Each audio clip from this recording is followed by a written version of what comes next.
It's late February and it's mud season.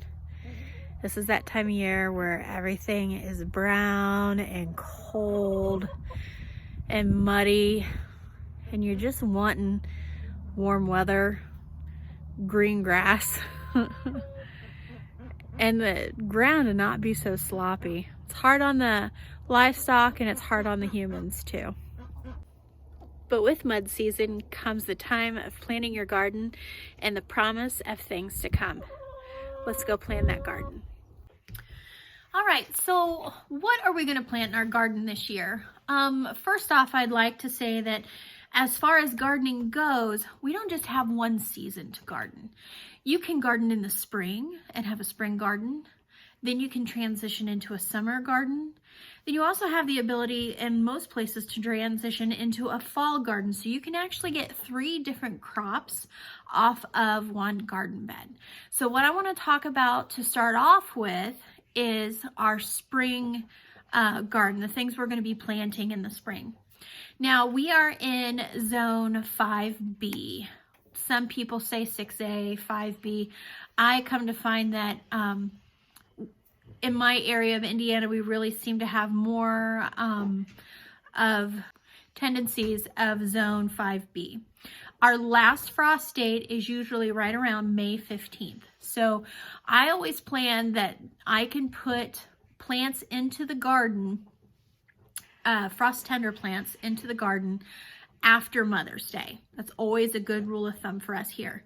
But there are some plants that you plant in the spring, or some seeds that you plant in the spring that do great even if there is a little bit of frost. So those are the things that I'm going to talk about today, and what items we're going to be putting in the garden to get started this spring.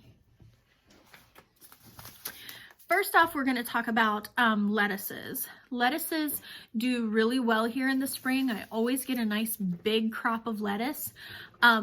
If you know anything about me and know how much I love color and how much I love unusual and diverse type things, I don't need just, plain old romaine lettuce to be happy. I have to have all kinds of colors and textures and everything. My husband tells me that it's, it's a lot to take in, but I just love the way a garden looks when it's beautiful and colorful. So we are going to be planting 5 different types of lettuce. We're going to do bronze mignonette, freckled romaine, super red romaine,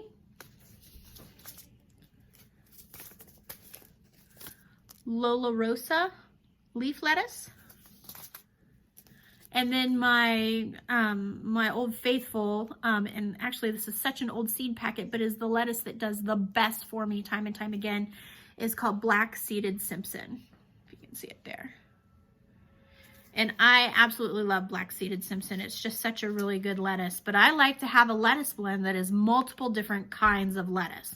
So we're going to be planting those 5 kinds of lettuce. We're also going to be doing some different greens this year that I haven't tried in the past, and that's another thing about me. I love trying new things. I love trying new items that look unusual and think that they might be really neat in the garden.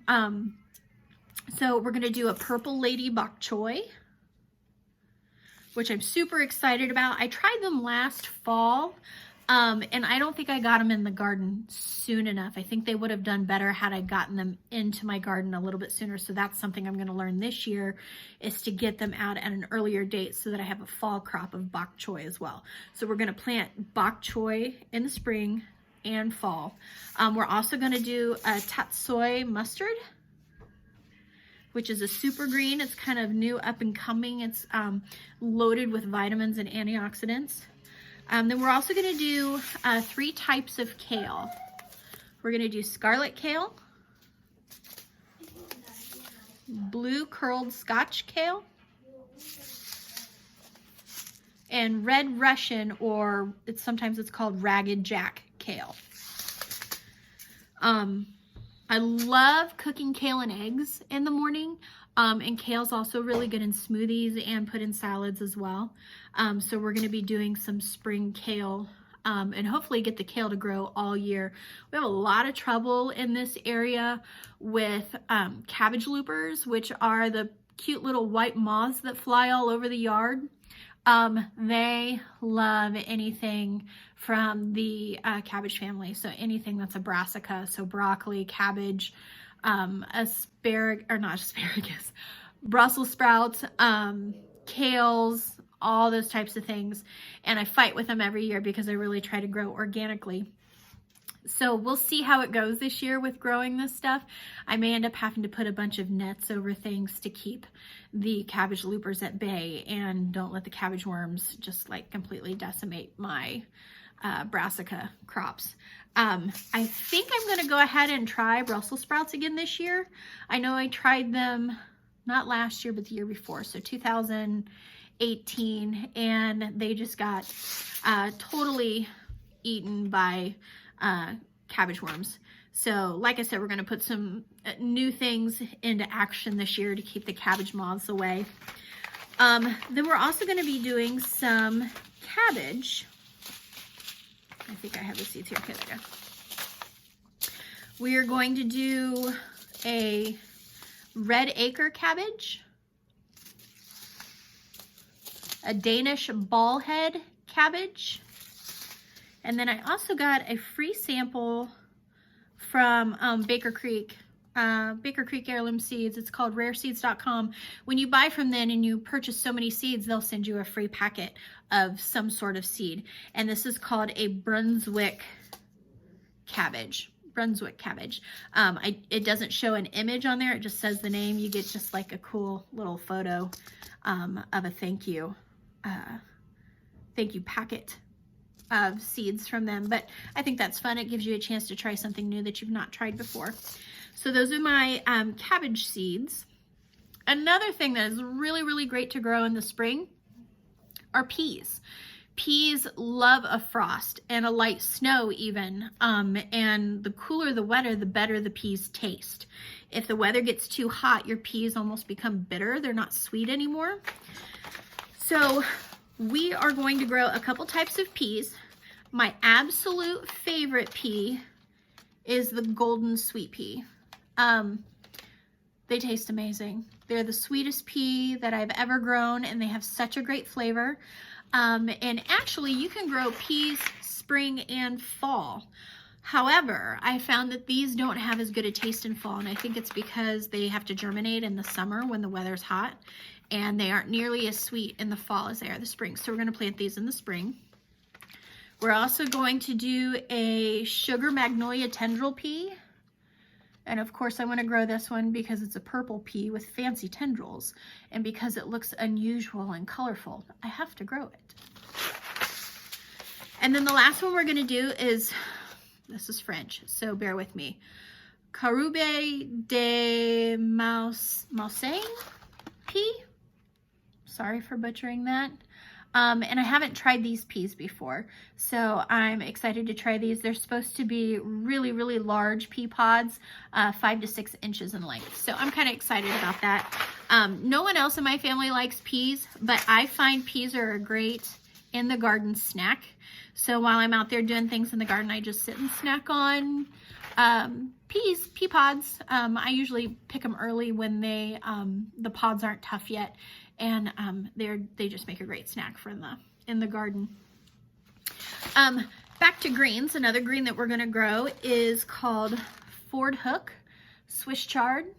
And I've tried some other Swiss chards like rainbow Swiss chard because of course it's pretty and colorful and a lot of different colors. But I don't like the way it turns out as well as I like the Ford Hook giant Swiss chard. It's bigger leaves and I think it has a better flavor.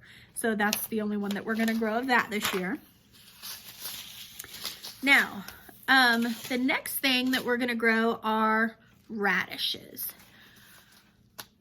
And if you had asked me to grow radishes a couple years ago, I would have been like, ew, why? I don't like radishes. I don't like the way they taste. And 100% I would urge you to grow something that you like the way it tastes. But watching some of my garden videos that I watch on YouTube, because I watch other people as well, they gave me the idea to roast the radishes. Jess from Roots and Refuge talked me into trying to grow radishes and roast them. So instead of planting a bunch of radishes last year, I actually went to the store and bought a bag of radishes and roasted them to see if I would like them. And they were delicious. They lose all their peppery bite that is in the radish when you roast it, and it almost becomes similar to a potato when it's roasted. So it's a really good flavor. So we're gonna grow a couple types of radishes this year. Of course, they have to be colorful because it's me. We're gonna do a purple plum radish, a watermelon radish, which I'm really looking forward to because it's kind of white and green on the outside and then bright pink on the inside. And then almost dropped it, a French breakfast radish. And we're growing this one just because it's a tried and true radish, and I know it's something that hopefully there's no way I can screw it up. It's gonna grow. I did try to grow a few radishes last year, and I ended up putting them mixed in with potatoes that I was gonna grow, and they didn't get enough sunlight, so they just ended up being long stems and no bulb of a radish. Which brings me to, we are gonna be growing potatoes this year. I always get my potatoes at Rural King, and you buy seed potatoes. A lot of people buy them online at different stores, but I find Rural King carries Kennebecks, which are a nice white potato. They're similar to a Yukon Gold, but it's a white potato, not a yellow potato. And I can buy them for like 29 cents a pound. So for less than $1, I can get a whole one of my raised beds full of potato starts and just get a ton of potatoes off of it. So I'm gonna buy my potatoes from them again this year, and probably will for the foreseeable future. It's just so much easier. They're good quality. I don't have to store them over the winter as if I would want to use my own seed potatoes. So it's just something that we're just going to continue to do. Same with onions. I always love to buy onion starts at the store. I've tried growing from seed before, but mine never become very substantial for whatever reason.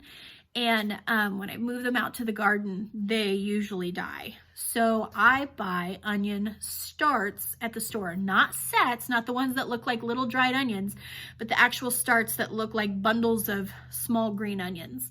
I find growing those gives me the best onions, and they're very inexpensive. It's just a couple bucks per bundle, and in a bundle you get about, oh gosh, probably 25 to 30 onions. So that's what we'll be doing as far as onions, getting those at Rural King again as well. So the last two things I'm going to grow, I'm going to grow a beet, which is the Chioggia beet, because it's pretty and that's what I do. I'm not a huge fan of just eating a beet. I like my beets pickled. I'm trying to be better at eating beets, which is why I'm growing my own this year and hoping that they will turn out and taste good, or that I get enough that I can pickle them. So hopefully that works out for me this year. And the last thing is something I've never grown, and it was kind of one of those impulse purchases. I get most of my seeds online from MI Gardener. They are a fantastic seed site. Luke Marion started the company when he was in high school, and he is full of great information, has YouTube videos where he has growing guides and just all kinds of great stuff. And their seeds are 99 cents a pack. You cannot beat that. Their shipping is almost nothing, and it's just a really great company that I like to put my money into, and they just have really good quality seeds. I'll put a link below in the description if you'd like to click over to their company and purchase seeds. But again, back to what I'm going to grow, which was kind of like an impulse buy. And honestly, when I opened up my packet of seeds that came in the mail, I didn't even remember adding it in my cart, but it was in my order and on my packing slip when I opened the package. So, but anyway, it is a purple sprouting broccoli. So that'll be interesting. I've never grown broccoli before. I grew broccoli rapini one year and it was okay. But I've never grown broccoli. So this will be an exciting one for us to try to grow this year. And well, we'll just see if it works. It'd be really cool to see it out in the garden all bright and purple with its green foliage if it does grow. Oh, and I almost forgot. I grew some runner beans last year, and for me, I like to grow my beans, like green beans, snap beans, in the spring, or I'm sorry, in the summer. And I grow them in the summer because they seem to do better. Anytime I plant like green beans in the spring, my seeds a lot of times will rot in the ground. I think either I get them in too early, or I'm not sure really why, but they just don't do very well. So normally my beans go in after I harvest my onions, but we'll talk about that whole succession planning and crop rotation and stuff like that in the next video. But I found that I was growing some runner beans last year and realized that they just weren't doing very well. And then I read on my seed packet that they are early type beans and should be planted in the spring when the weather is a little cooler. So we have two types of beans that we're going to grow. The first one is called Sunset.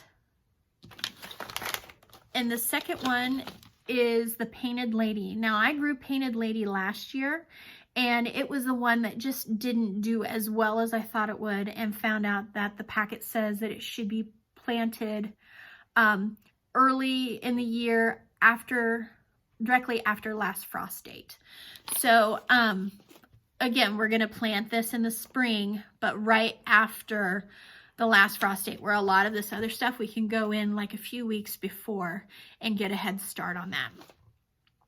Now, a lot of the reason why I grow beans, not that my family are big bean eaters, but they have beautiful flowers, as you can see in the packets. And it's great for attracting pollinators. So it's a dual purpose plant. Not only does it attract pollinators, but it creates food for my family as well. And these beans, we allowed them to dry last year and harvested them. And then I cooked them up and they were amazing. And I don't know that anyone ever says that a dry bean is amazing, tastes amazing, but these really tasted amazing. They had such a good flavor and such a nice creamy texture to them. I will definitely be growing these every year. And the flowers are beautiful as well. So now we're going to talk about how we're going to place things in the garden. Let's look at the map that I've drawn out of my garden, and I will talk to you about what we're going to place where and why.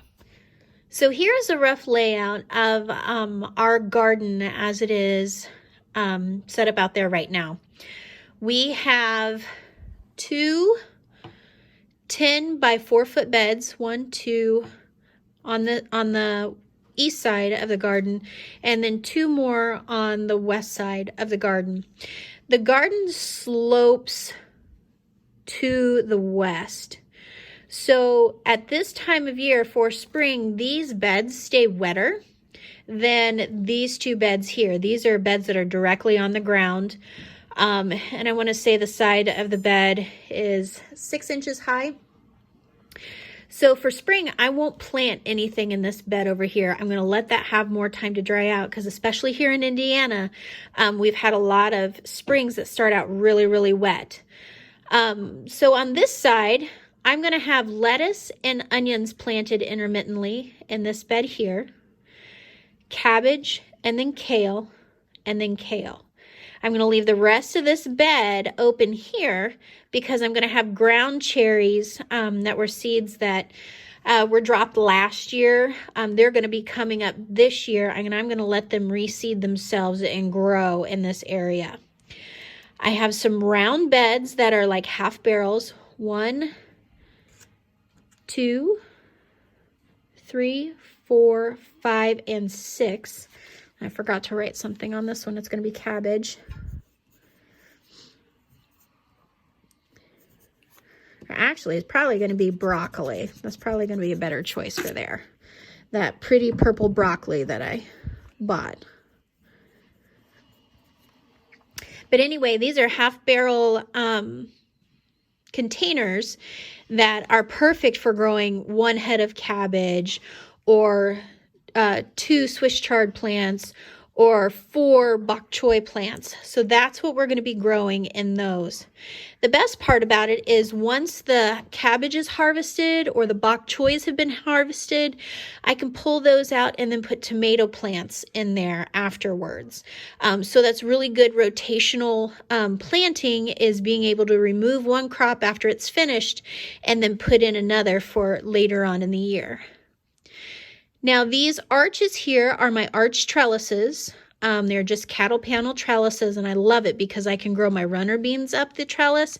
And then that way I'm using a lot of just vertical space. It makes my beds grow a lot farther. These beds are 3 by 6, and I actually have an arch trellis here, but I just have a vertical trellis here.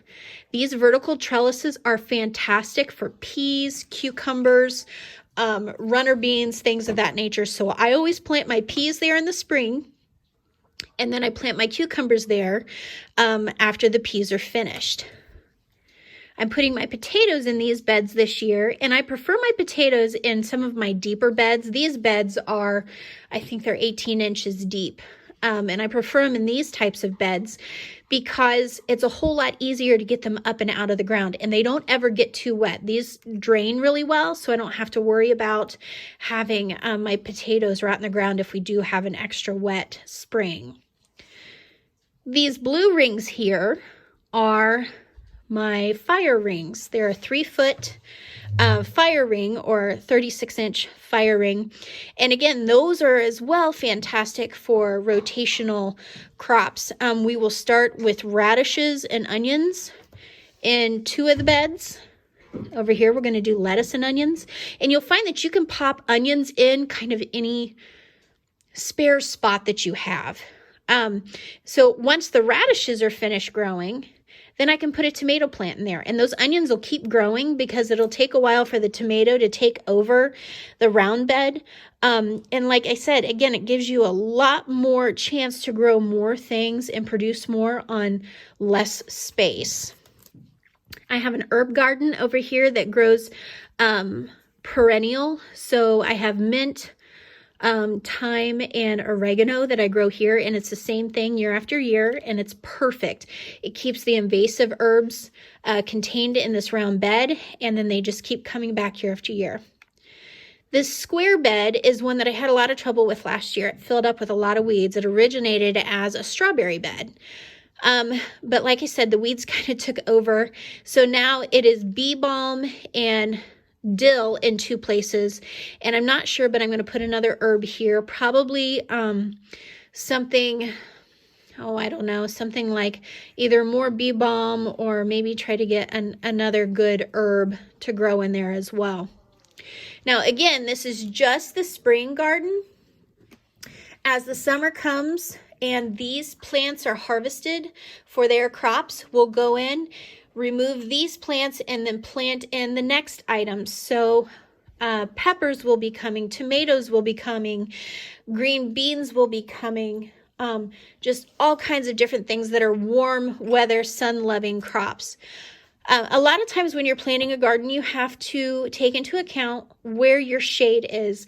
Now, we live in a big field, so we don't have any shade. The only shade we have is what might actually just be put on by another plant growing in the garden. So I just need to be careful, like when I start putting in sunflowers and different things like that, that I don't put them in front of something that's going to cause too much shade. Thank you guys so much for watching. Please give this a thumbs up if you liked the video, and don't forget to hit the subscribe button with the bell so that you can see future videos coming from Apex Acres. We hope you all had a great day and hope to see you on the next video.